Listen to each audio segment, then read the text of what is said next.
Fan চালাচ্ছে, হাঁপাচ্ছে, 30,000 টাকা দর্শন। হ্যালো ও ভাই, ভানে আস ভাই, আসে না, দেখলে বড় কষ্ট হয়, লজ্জা, গা দিয়ে দরদর করে ঘাম আসছে, বাড়িতে খাওয়া হয় না, টালির চাল, টালি ফেটে বৃষ্টি পড়ছে, খুঁটি ভাঙা, 30,000 টাকার মোবাইল কানে নিয়ে ভাই ভ্যানে আছে ভাই, খুব কষ্ট হচ্ছে, দাঁড়া, আবার ভ্যানে কি একটা প্রোগ্রাম থাকে না, টেপে প্যাপু প্যাপু প্যাপু কলিজার টুকরারা, এগুলো যাদের লজ্জা নাই, শরম নাই, আবার ওই আইফোন কেনার টার্গেট নিয়েছে, এতে নাকি অনেক কিছু হয়। যে মোবাইলে এতগুলো অপশন রয়েছে, যে 20,000 টাকা দামের মোবাইল কিনেছে, এখন দুটো অপশন ছাড়া 18টা অপশন বাকি রয়েছে। ও জানে না, ওর বাপও জানে না, ওর বড় ভাই জানে না, আবার অনেকগুলো অপশন ওলা মোবাইল খুঁজছে। লজ্জা থাকা দরকার আছে। আমরা মোবাইল চালাই বটে, ওই মোবাইলে কত অপশন আছে, কত রকমে কি করা যায়, এখন এই আশার ভিতরে 90টা মুসলমান জানে না।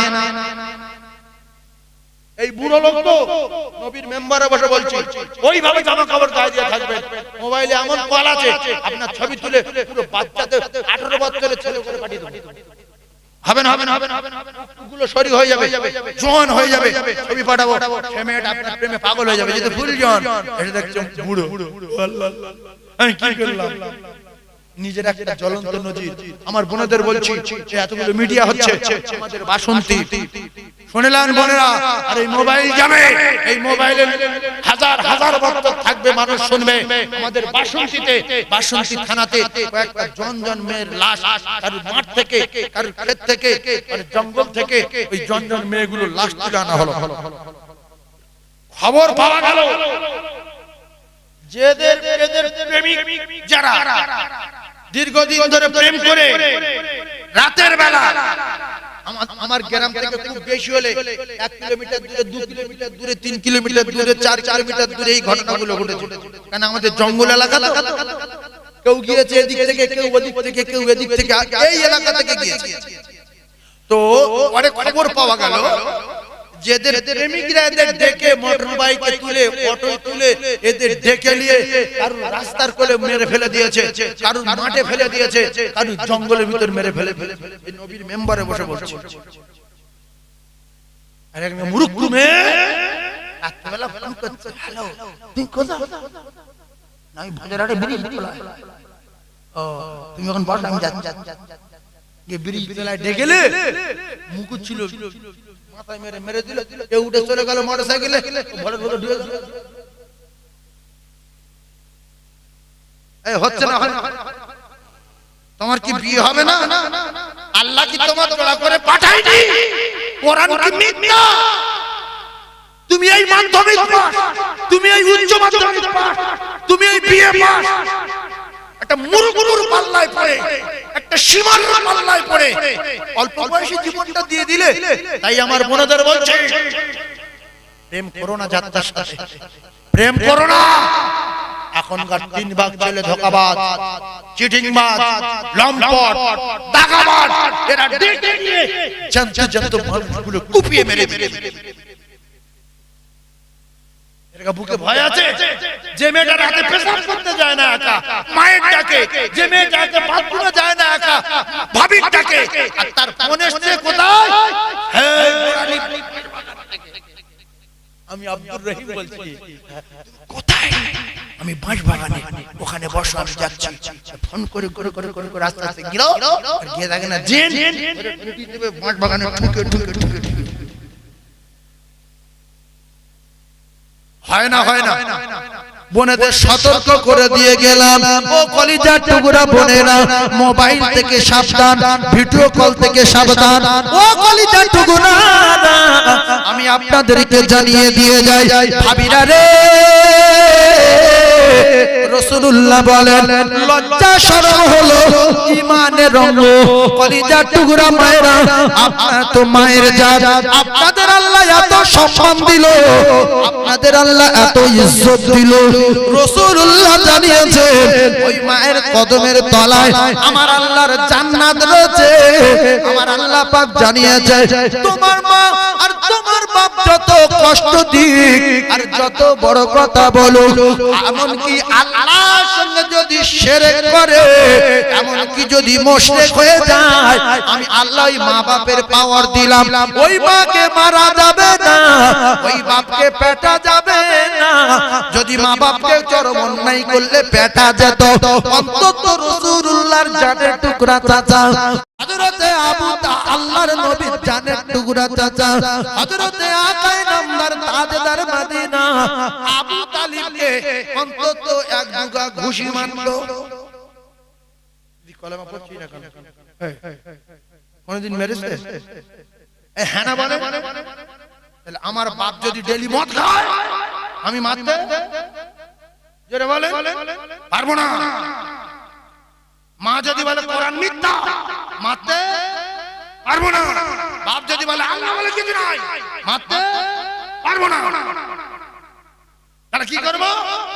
নরম ভাষায় মিষ্টি কথায় বলবো মা, মানি না বলো না আল্লাহ নারাজ হবে, কোরআন মিথ্যা বলো না আল্লাহ নারাজ হবে, মদ পান করো না আব্বা আমার আল্লাহ নারাজ হবে। এমন করে মা বাপের মৃত্যু পর্যন্ত বোঝাও, তাদের দিকে চোখ বার করো না, বড় কথা বলো না। কারণ হলো তোমার জনমদাতা পিতা আর গর্ভধারিণী মা, তারা যদি না মানে বিচার করবে আমার আল্লাহ, তুমি বিচার করতে পারো না। এই টুপি মাথায় দেওয়ার আগে, দাড়ি রাখার আগে, মসজিদে যাওয়ার আগে আগে লক্ষ্য রাখতে হবে আমার মা বাপ ঠিক আছে কিনা, আমি মা বাপের ভাত দেই কিনা, মা বাপ আমার জন্য বদদোয়া করে কিনা, অভিশাপ দেয় কিনা। তাহলে কারোর মা বাপ যদি অভিশাপ দেয়, বদদোয়া করে, এ যদি কাবায় গিয়ে কাঁদে, কোন দোয়া আল্লাহর দরবারে যাবে না। মা যদি বলে আল্লাহ আমার ছেলের হাত ফেলে দাও, হাত পড়ে যাবে। বাপ যদি বলে পঙ্গু করে দাও, পঙ্গু হয়ে যাবে। জাহান্নামে যাওয়ার জন্য দোয়া চায়, ওই বেটা জাহান্নামে যাবে। আল্লাহর নবী দিন দুনিয়ার বাদশা রে, বিশ্ব নবী হাবিবুল্লাহ আকায়ে নামদার তাজদার মদিনা কদম তুলে রওনা দিলেন আনসারীদের কবর জিয়ারত করার জন্য রওনা। হঠাৎ করে দেখতে পেলেন একটা কবরে দাউ দাউ করে আগুন জ্বলে। আল্লাহ রাসূল বললেন ও আবু যার গেফারি, ওরে আমার আবু যার একটুখানি দাঁড়িয়ে যাও বাবা। আল্লাহর নবীর সাহাবী দাঁড়িয়ে গেলেন। আল্লাহর নবী দিন দুনিয়ার বাদশা হাত তুললেন, আল্লাহ ওগো আমার আল্লাহ আমি দোয়া চাই, এই কবরবাসীর কবরে আগুন জ্বলে, আপনি এই কবরের আগুন নিভিয়ে দেন, আপনি কবরের আগুন নিভিয়ে দেন। ও মায়েরা রে, ও বোনেরা, বেটিরা, তোমাদের পাওয়ার কথা শোনো, বৃথা জীবন নষ্ট করে দিও না, বৃথা বাচ্চা কাচ্চা রেখে জীবনটা শেষ করে দিও না, বৃথা স্বামীর কষ্ট দিও না। আল্লাহ রাসূল জানিয়েছেন স্বামী যদি দোয়া চায়, স্ত্রীর কবর আমার আল্লাহ বেহেশতের বাগান বানাবে।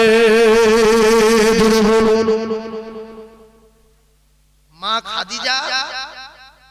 খাদিজা স্ত্রী, স্বামীর নাম কথা বলেন। মা খাদিজাতুল কুবরা স্ত্রী, স্বামী হলেন দোজাহানের বাদশা। স্বামী কজাহানের বাদশা? দোজাহানের বাদশা। হঠাৎ কথা বলতে বলতে হাউ হাউ করে কেঁদে উঠলেন। কে? খাদিজা। রাসূল বললেন খাদিজা আমার সঙ্গে কথা বলতে বলতে কাঁদছো কেন? বলছে ইয়া রাসূলুল্লাহ গো, ইয়া হাবিবাল্লাহ, আপনার সঙ্গে কথা বলতে বলতে ভাবিরা শোনেন আমার কবরের আযাবের কথা মনে উঠেছে।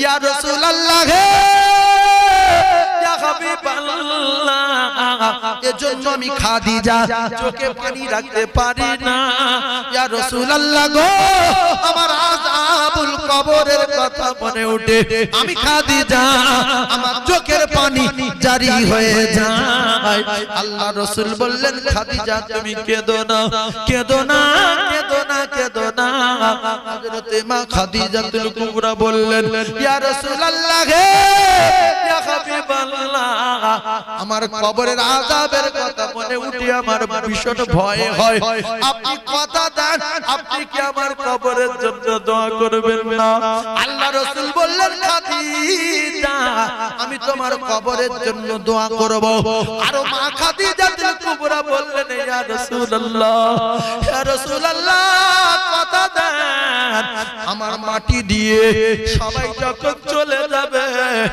আমি খাদিজা আমি কি কবরে ফেসে যাব আমি কি কবরে বিপদে পড়ে যাব আমার কবরের কাছে আপনি দাঁড়িয়ে থাকবেন যাবেন না আমার দিকে একটু লক্ষ্য রাখবেন কথা দেন রাসূল বললেন খাদিজা রে আমি কথা দিলাম আমার সাহাবারা সব কবর দিয়ে চলে যাবে আমি রাসূলুল্লাহ কবরের কাছে দাঁড়িয়ে থাকবো যাব না জোরে বলুন আর জোরে বলুন আর এই ভাবিরা যদি অত্যাচার করে স্বামীর উপরে এরা কবরের কাছে দাঁড়াবে এসে সরে এসে বলবে আল্লাহ বহুদিন আমার জ্বালিয়েছে কবরে নাকি 99টা সাপ দেবে শুনেছি ওইটা ডবল হয় না আল্লাহ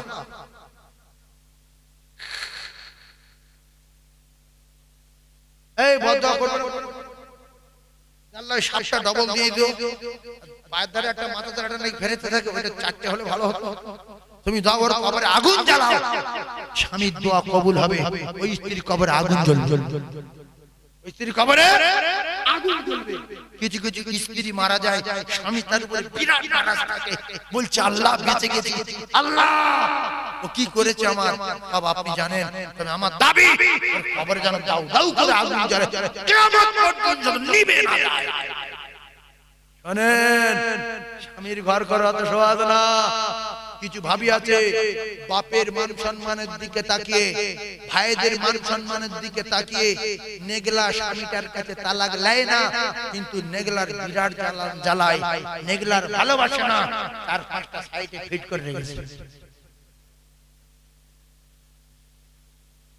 কলিজা টুকরা ভাবিরা আমি আল্লাহর রাস্তায় বলছি ভাই হিসাবে সাবধান হয়ে যান আল্লাহর কসম ও রাসূলুল্লাহ বলেছে দুনিয়া ও সিজনুল মুমিনিন যারা মুমিন ভাবি হবে মুমিনা ভাবি হবে জান্নাতি ভাবি হবে এরা দুনিয়ায় সুখ চাইবে না এরা দুনিয়ায় শান্তি চাইবে না কে বলেছে কে আমার নবী বলেছে জোরে বলুন সুবহানাল্লাহ ভাবি স্বামীর 4টা টাকা হয়েছে ভাবি একবার ভাষা হয়ে গেছে গ্রামের কোন মেয়ের দাম দেয় না ওর মাটির বাড়ি ওর প্লাস্টার নেই ওর এখনো টালি এই চল জানো শোনো শোনো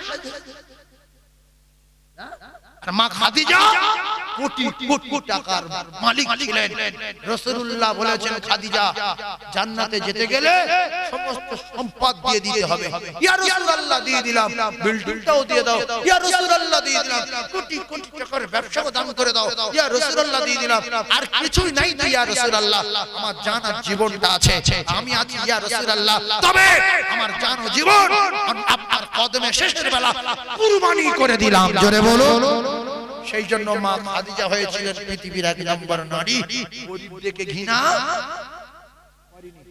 কিন্তু বহু নারী রাসূলুল্লাহ দেখে ঘৃণা করে হাসতে হাসতে উট নিয়ে তায়েফে চলে গেছে না যায়নি কিন্তু হালিমা বিরাট গরিব উটটা বিরাট দুর্বল হালিমাতুস সাদিয়া রাসূলুল্লাহর বিনি পয়সায় গরিব দেখে ইনকার করেনি গরিব দেখে দিলে দয়া পয়দা হলো গরিব দেখে রাসূলুল্লাহকে নিয়ে গিয়েছিল একটা পয়সার দাবি করেনি জোরে বলো আর জোরে বলে যারা লুবি নারী এই কটা নারী ফেসে গেছে না যায়নি জোরে বলে এসেছে।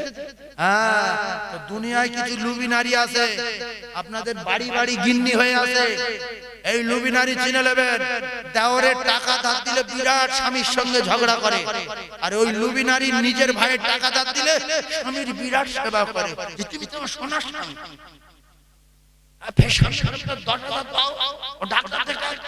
আর নিজের নিজের ছোট দেওরটার পা ভেঙে গেছে, ডাক্তার দেখাবে, 1000 টাকা দেবো বলে গিন্নির সঙ্গে আলোচনা করতে, গিন্নি বলতে সেবারে পাঁচটা নিল দিল।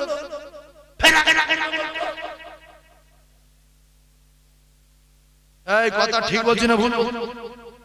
তোমার ভাই ডাক্তার দেখানো টাকা খুব বার করে নিতে পারো, তোমার নিজের বাপের ডাক্তার দেখানো টাকা খুব বার করতে পারো, আর শ্বশুরের ডাক্তার দেখানোর টাকাটা 5টা ভাইয়ের কাছে ভাগ চাইতে বলো। ছোট ভাই দেয় না, সেজ ভাই দেয় না, মেজ মেজ দেয় না, তুমি একা দেবে কেন? এ কথা বলতে পারো না যে আমার বাপের বেলা তোমার মেজবার কাজ চাও, সেজবার কাজ চাও, শানবার কাজ চাও, তবে আমার বাপের দাও, তুমি একা দেবে কেন?